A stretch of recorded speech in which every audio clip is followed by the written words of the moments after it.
Sarjis Alam Facebook স্ট্যাটাসে আজকে তিনি লিখেছেন, বিএনপি নেতা সালাউদ্দিন আহমেদ, যিনি বিএনপির স্থায়ী কমিটির সদস্য, তিনি শুধু নির্বাচনী যে কথাগুলো বলেন তাদের উদ্দেশ্যে সার্জিস আলম লেখেন ফেসবুক পোস্টে যে, সালাউদ্দিন ভাই, আপনারা শুধু নির্বাচন বা বাংলাদেশের যে কোনো সংকট হলে খালি বলেন নির্বাচন দিলে সংকট কেটে যাবে, কিন্তু আমরা আশাহত হই, যারা আমরা আন্দোলন করেছিলাম, যাদের পরিবারে শহীদ হয়েছে, তারা বিচার চায়, সংস্কার চায়, এই ব্যাপারটা আপনারা কেন বলেন না?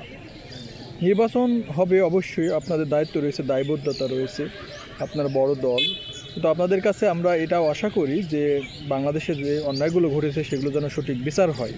এই ব্যাপারে সার্জিস আলম একটি লম্বা পোস্ট করেছেন, আর সেই পোস্টের আলোকে আপনাদের সাথে শেয়ার করলাম।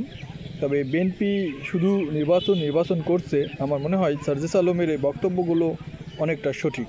বিএনপিরও উচিত বিচারের কথাগুলো বলা, শুধু নির্বাচনের কথাই শুধু বলা তাদের কাছে কেন যেন অন্যরকম ব্যাপার হয়ে দাঁড়ায়। আসলে আমার কাছে ব্যক্তিগতভাবে মনে হচ্ছে যে বিচার অবশ্যই হওয়া উচিত, সংস্কার হওয়া উচিত বাংলাদেশে।